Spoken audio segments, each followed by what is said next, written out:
जो फ्रॉड नाम की, मतलब उतना बड़ा फ्रॉड बाबा, लगभग 2-3-4% बाबा जो संत हैं उसको छोड़ दीजिए, शंकराचार्य जी को छोड़ दीजिए, तो लगभग इनके जो राम रहीम से लेकर के इनके टुच्चे बाबा लोग हैं, ये लोग फ्रॉड नटवर लाल हैं।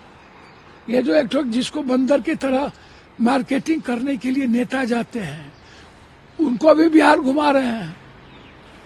तो अब नीतीश जी पर भरोसा नहीं है, नरेंद्र मोदी पर भरोसा बीजेपी को नहीं है।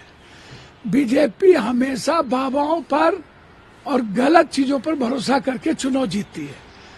अब 16,000 ले लो, 1 लाख करोड़ ले लो,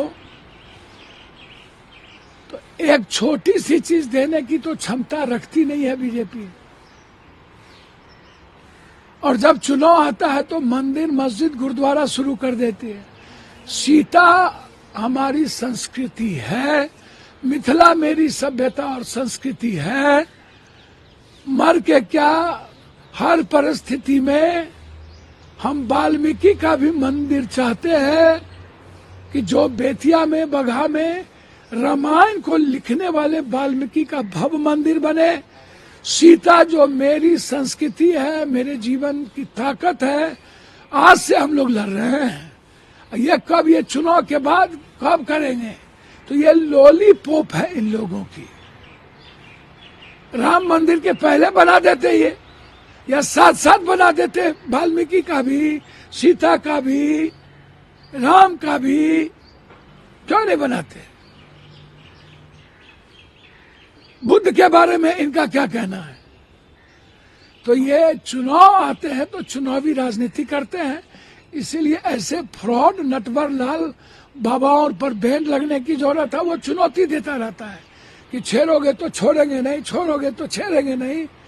अरे पगला, तेरे जैसे बाबा बहुत आए और बहुत चल गए बूट लादने। छेड़ोगे, कोई ऐसा संत नहीं बोलता है छेड़ोगे तो छोड़ेंगे नहीं। संत कहता है कि बिच्छू का काम है काटना, मेरा काम है, मेरी प्रवृत्ति है उसको माफ करना। ये बाबा का टुच्चागिरी है। तुम जहां फरियाना चाहो हम फरियाने को तैयार है तुमसे। तुम कहते हो हम यहीं घर बनाएंगे। अरे तुम बनाओगे, हम लोग का घर बना हुआ है, हमारा घर है। हमारे घर में आके चुनौती देता है ये बंदर साहब। तो इन लोगों का तो, हम सरकार में होते तो इन लोगों को प्रतिबंध लगा करके जेल में बंद किए होते। तो इसीलिए यह चुनावी मौसम वैज्ञानिक है लोग।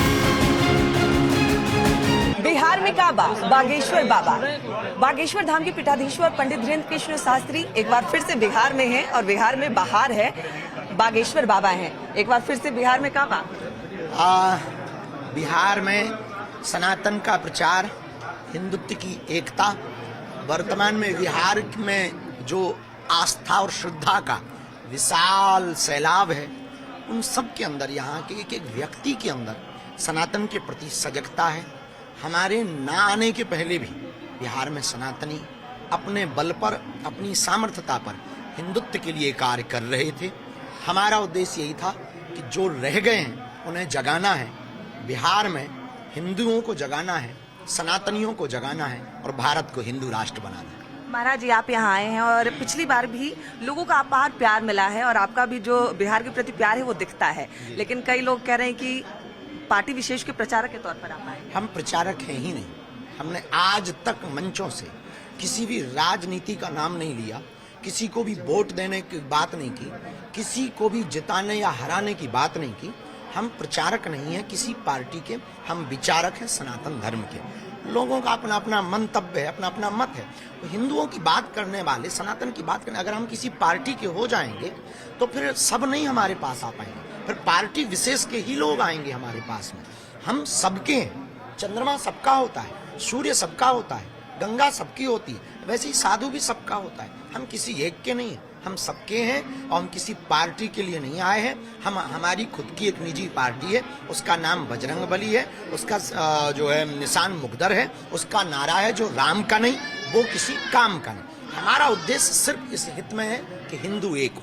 आपके कई सारे संकल्प हैं। एक संकल्प पिछले महीने ही पूरा हुआ है, कैंसर हॉस्पिटल का भूमि पूजन आपने किया।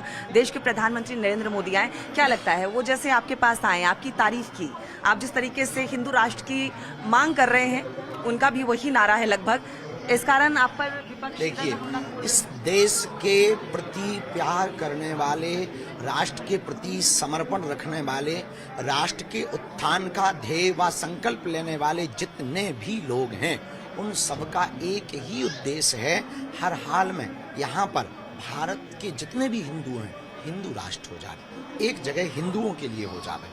तो हमें ये नहीं लगता कि ये कोई नई बात है, ये हर हिंदू के दिल की बात है। बस ये है, सबके अंदर जो डर और भय है वो हम मिटाना चाहते हैं, हिंदुओं को जगाना चाहते हैं और हिंदू राष्ट्र बनाना चाहते हैं। कब तक होगा ये आपका संकल्प पूरा, क्या लगता है? जल्दी ही होगा, तैयारियां शुरू हो गई हैं, अब जल्दी होकर के आपने कहा कि उसकी शुरुआत बिहार से होगी, लग रही है? तय है, इसमें कोई संदेह नहीं। बिहार समर्पण का प्रदेश है, बिहार श्रद्धा का प्रदेश है, बिहार ज्ञान की भूमि है, बिहार बुद्ध की भूमि है, बिहार संतों की भूमि है, बिहार भक्ति की भूमि है, बिहार संतों के साथ साथ इस देश के प्रति, राष्ट्र प्रति समर्पण करने वाले राष्ट्र भक्तों की भूमि है। एक महत्वपूर्ण सवाल, पिछली बार आपसे बातचीत हुई, आपने कहा कि अगला जन्म अगर मिले तो बिहार में जन्म लेना चाहेंगे। इस बार है घर भी बनाएंगे, मठ भी बनाएंगे। वो कोई विरोध कर रहा था कब कि घर बना बाबा रहे? को बिहार नहीं आने देंगे, तो हमने उनको जवाब दिया था कि रोहिंग्या भारत आ सकते हैं, घुसपैठिए भारत आ सकते हैं, पर एक भारत का ही नागरिक, भारत की बात करने वाला बिहार नहीं आ सकता है। ये हमने उनके मुंह पर, उनको जवाब मुंह तोड़ देने के लिए। लेकिन आप जिनको पगला कहते हैं, आपको जो पसंद करते हैं, वो इंतजार कर रहे हैं कब मठ बनेगा, कब बाबा यही रहेंगे। अगर वो विरोध करेंगे हाँ। तो मठ बनाएंगे, यही रहेंगे। हाँ? औरंगजेब की बड़ी तारीफ हो रही है आजकल, क्या कहेंगे इस पे? देश को तोड़ने वाले की तारीफ करना कुंठित मानसिकता का संकेत है, और देश के मंदिरों को और सनातनी विरासत को तोड़ने वाला कभी भी महान नहीं हो सकता, इस देश को जोड़ने वाला महान हो सकता। बिहार में लगातार कथाएं होंगी, बात की अब अभी ये तो नहीं कह सकते, पर बिहार आते ही रहते हैं तो लगातार आते ही रहेंगे, और अब विरोध कर रहे हैं तो निश्चित रूप से हम जो है कथा सुनाते रहेंगे। बहुत बहुत धन्यवाद। हमारी एक आदत है, छेड़ोगे तो हम छोड़ेंगे।